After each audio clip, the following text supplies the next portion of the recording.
Ayaw ko sa mga batang makukulit, maingay at magulo. Ayaw kong nilalapitan o kinakausap ako ng mga batang matanong, makulit at madaldal. Naiinis ako sa bawat sigaw, hiyaw at iyak ng mga batang gustong ipilit ang mga gusto nila kahit hindi pwede. Agad kong nahuhusgahan ang mga magulang na hindi kayang patahimikin at sawayin ang mga magugulo nilang anak. Nasaan ba ang nanay ng batang yan? Yan agad ang tanong sa isip ko. Tanong dahil sa inis, yamot at pagkaimbierna dahil naiistorbo ako ng batang hindi matahimik. At tila walang pakialam ang mga magulang kahit nakakaistorbo na ang kanilang anak sa ibang tao. At alam ko na ikaw, na nagbabasa ngayon ay minsan mo na ring naramdaman ang mga iyan. Nanay ang madalas nating hinahanap o binabanggit sa tuwing may mga batang pasaway sa paligid. Malamang dahil nakasanayan natin na ang mga nanay ang laging nag-aalaga at nakakasama ng mga bata. Nasa mindset din natin na sila ang dapat dumidisiplina sa kanilang mga anak. Sa bawat mga pasaway na bata, mga mapanghusgang isip, tingin at salita ang dinadanas ng isang ina. Nahuhusgahan sila agad kung isa ba silang mabuti o hindi bilang isang ina dahil lamang sa makulit at hindi masuway nilang anak. Siguro nga, hindi sila mabuting magulang. Bakit ba nila hinahayaan mag-ingay, tumakbo at mang-istorbo ng ibang tao ang mga anak nila sa isang pampublikong lugar?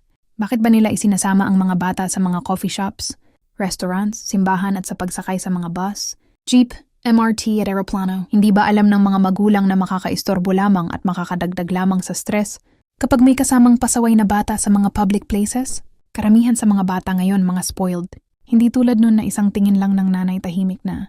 Modern parenting ruined discipline. Kaya nasaan nga ba ang nanay ng batang yan?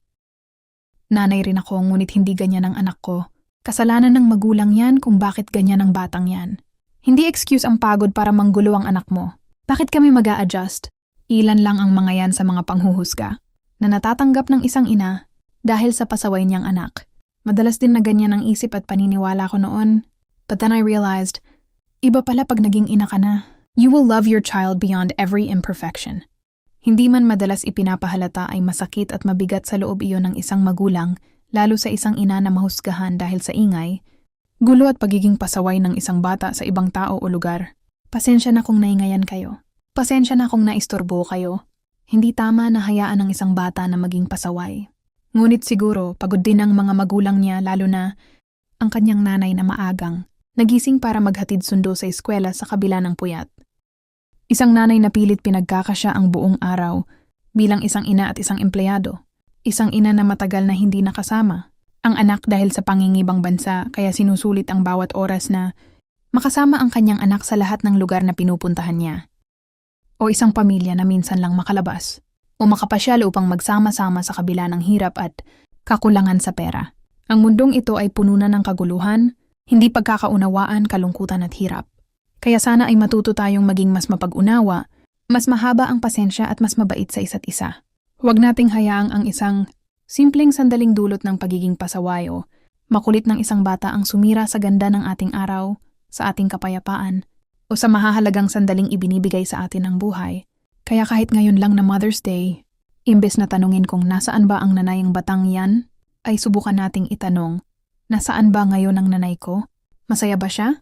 Minsan na rin ba niyang naranasan na husgahan dahil naging pasaway din ako nung bata pa ako? At yung batang ako na dinisiplina, pinagalitan at sinuway ng nanay ko para sa ibang tao, dahil naging makulit at matigas ang ulo ko, mas minahal ko ba ang nanay ko? O sumama lang din ang loob ko nung panahon na yon dahil napahiya ako at mas inisip niya ang ibang tao? I now understand that behind every pass-away child is a mother quietly carrying exhaustion. Worry, sacrifice, and unconditional love while trying her best every single day.